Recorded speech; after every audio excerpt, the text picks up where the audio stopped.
Hey guys, how's it going? I hope you're doing well. Today's story is going to be about the time that I got caught drinking underneath the bridge with some friends. I want to say this happened around my 10th or 11th grade in high school, right? At this point in my life, I was barely going to high school. I didn't give a fuck about my classes or my grades. Was up at fucking weird times of the night just fucking playing games and shit. Just being a nerd, not doing my responsibilities. This involves a friend of mine. If you haven't seen the video already, She Did What? Go ahead and check it out. It's a good fucking video. This involves the same two people that are involved in that video. My friend Dylan and my other friend Matilda. I forgot what their names I gave them, but regardless, you'll know who these two people are. Dylan's my friend that I've had since I can remember, and Matilda was Matilda, man. She's memorable in her own right. So at this point in time, Dylan was already out of high school and he wasn't going to college. He was in a gap year. At this point in my life, we would always he would see my light on. He lived right down the street. He would hit me up on Snapchat immediately and be like, yo, what's going on at like crazy ass times of night. And this was one of those nights. He'd hit me up at like 3 a.m. I was playing video games. He's like, yo, do you want to hang out? And I'm like, okay, bet. And when we would hang out, usually it'd be the type of situation. He was the type of friend that you would just go to their house and you'd figure shit out from there, right? Like we would never make a plan. It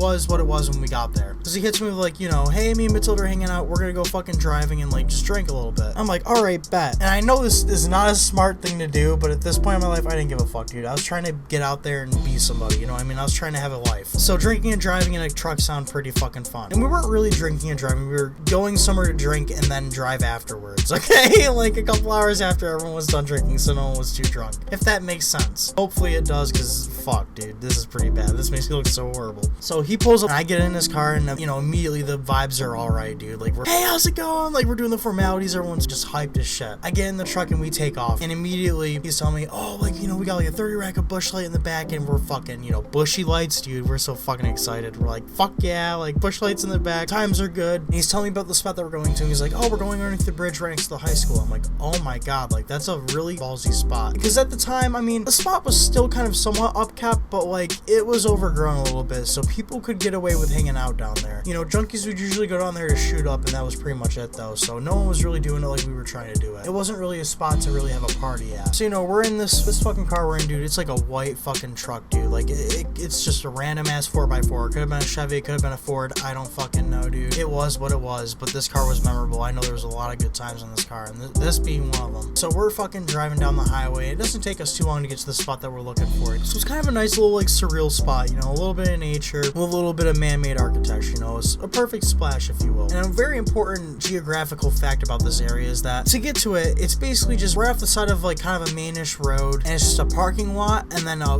one singular path, barely wide enough to fit your truck in, that winds all the way down there into like the little crest of it. When we get there, the car's not too big, but it's a little boxy, and we're like judging it. We're like, oh, should we really bring it down there? Maybe we should just carry the fucking beers down there and hang out like that. And we're like, no, we don't want someone to see the car up here. We don't want someone to think that someone's here, because, you know, what if the cop comes by and sees a car there? They might go down there and check. And he's like, no, let's bring the truck in there. It can make it. Like, at this point, Dylan was reckless. Like, he didn't go a fuck about the cars that he would fuck up, dude. It was whatever. So we're like, all right. He starts throwing the truck in there, and, you know, it's kind of not so much a graceful descent into there, but, you know, we get it in there, dude. A little bit of a crunch, it gets fucking down in. And we fucking start just rolling up on this gravel ass road. Rocks crunch underneath the tires. It's dead of night. We made maybe two smart decisions. One was to kill the lights, because we remembered this path like the back of our hand, so we didn't use kill the lights so no one could see us, right? That was our first good move of the night. So we're just rolling up in the dead of night. It's pitch black, but we know when we're hitting the spot. It's just it's not an island. It's connected. It's like a little dirt like peninsula, you know what I mean? Like the river's surrounding most of it, but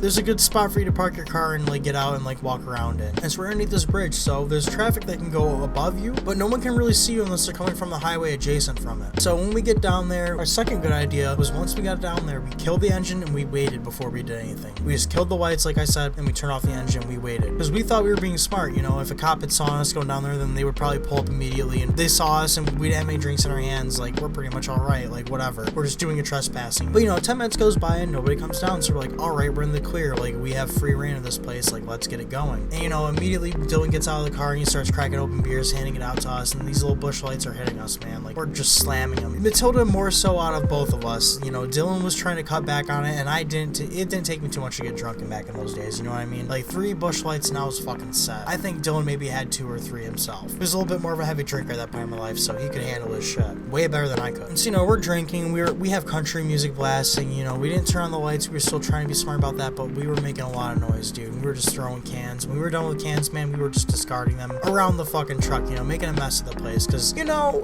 realistically speaking, those cans could have came from everybody. You know what I mean? Like, it was one of those spots where, like, people littered all the time, so cans were usually down there forever before they were picked up. So we were throwing cans, like not giving a fuck, just having a good old time, right? And while we're bullshitting and stuff, I noticed a pair of lights coming from the path. And like I said beforehand, dude, like once someone comes down that path, like you're blocked in, like that's the only path in, only path out. So you've got to be careful with your shit. Immediately my heart sinks because I'm like, oh my god, there's someone else coming. Like this is kind of scary. Like I'm a paranoid person, so when it's like 3 a.m, dude, and there's another pair of lights on a trail in a dark ass cut spot with nobody around, like you get a little nervous. Like you want to know what their intentions are before they get out of that car. And so I'm like, jabbing fucking Matilda on the side. I'm like, dude, there's someone coming. Like holy fuck, like there's lights down there, dude. And at first she's like, no, those are flashlights, dude. It's probably a couple junkies. Who cares? Like they're not gonna do anything to us. And Dylan's pretty much saying the same thing. Like no, that's not really anybody, right? Like whatever. Like it's a couple people. Who gives a fuck? Maybe it's somebody to split beers with. You know what I mean? We have so much going on. Like we can't drink this all night. And so that little comment actually kind of made me a little bit more hopeful. I'm like, oh shit, maybe we will make some friends. Like haha, like 3 a.m. friends. That's the best time of friends to make, right? Fucking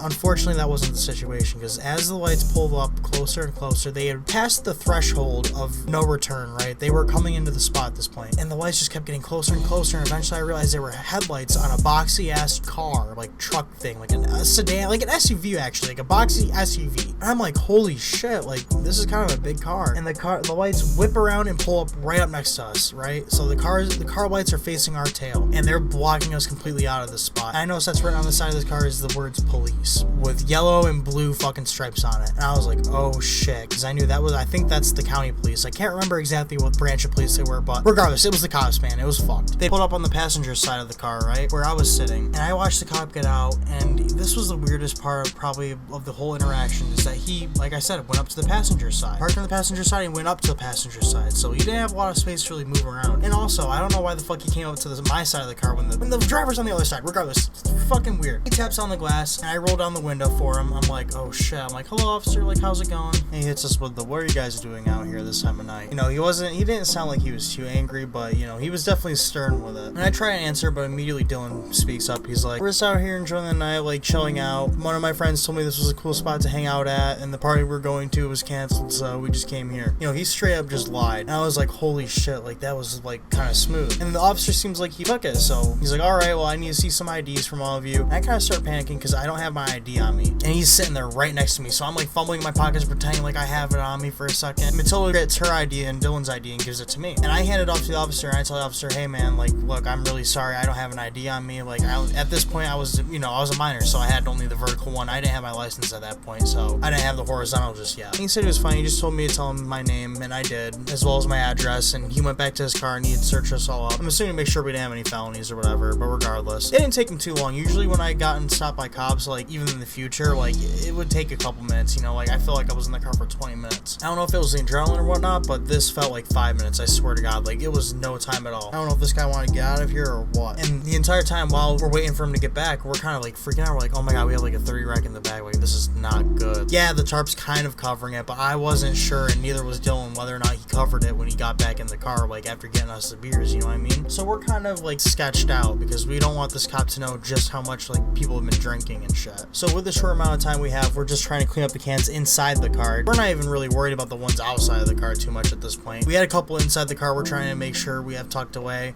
We don't even know if he saw them. We're just so scatterbrained at this point. And in the 5 minutes, eventually he comes back and he gives back everyone their IDs. And I don't know what changed, but as he came back and gave everyone their IDs, as he was about to go to say something, Matilda cut him off and she was like, hey, I think I recognize you. And it took him like a couple seconds to really start to understand, where do I know you from? They were having that whole like stare down. Did you respond to a burglary alarm at the blank gas station on blank street? And he's like, yeah, I think so. That was like a week ago, wasn't it? And she was like, yeah, that was me. Like, oh my God, like you were so nice. Thank you so much. Like I felt so bad and embarrassed. And she was just going on and on about this fucking story. I was like, what the fuck is, like, I was trying to understand why was she doing this? And it didn't really click with me just yet, just how fucking crazy manipulative in a good way this woman was. was. She was chatting him up, like he was like cheesing, like he was getting right in the face, like, you know, like laughing. Like he's like, oh yeah, you were a blast, you know, you made my night that night, you know, I had to deal with some bullshit beforehand, so like honestly that was a much needed break. They eventually finished their conversation. He had already given us back our IDs, and he's like, okay, listen guys, I'm gonna be super nice to you, I'm not gonna make you call your parents. I know your parents would be pissed if we drove you down to the police station, so I'll let you guys go on one condition. And we're like, oh shit, like thank you so much, officer, like holy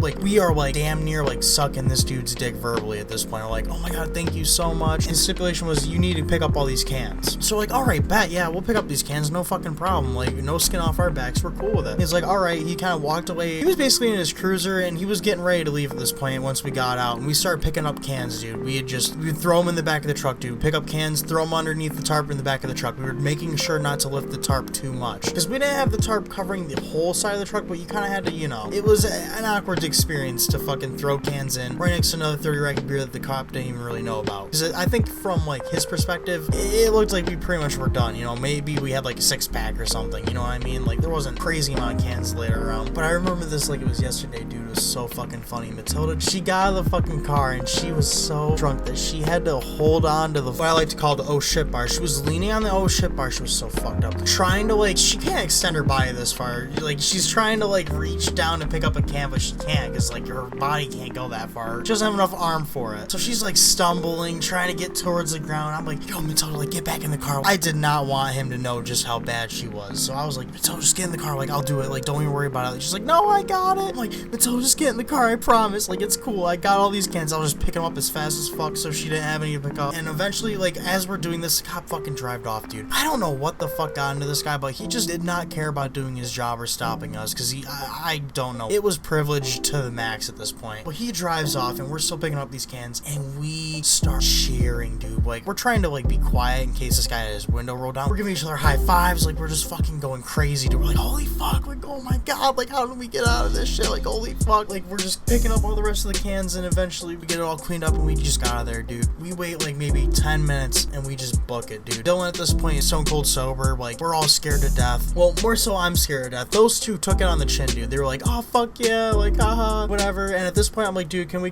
go home, man? Like I can't deal with this anymore. Like getting pulled over by the cops is enough to ruin my night. And she's like, oh really, you want to go home already? Like that was nothing, like he was cool, blah blah blah blah. And I'm like, yeah, like I really need to get home, man. It's like 5 in the morning, like I just can't do this anymore. They're like, all right, fine. They start the car and we just take off, man. We go right back over the bridge and we go right towards my house. And I swear to God, I cannot make this shit up. Matilda, I will never condone this, but she had opened up a beer on the way home. Like she was just a fiend, dude. It was disgusting. The road sodas were being passed around. I can't even lie. It was not the smartest decision in my life. Luckily, this shit happened so long ago now that I'm a completely different person and I don't condone any of this shit. Thank you guys for listening to the video and see you later.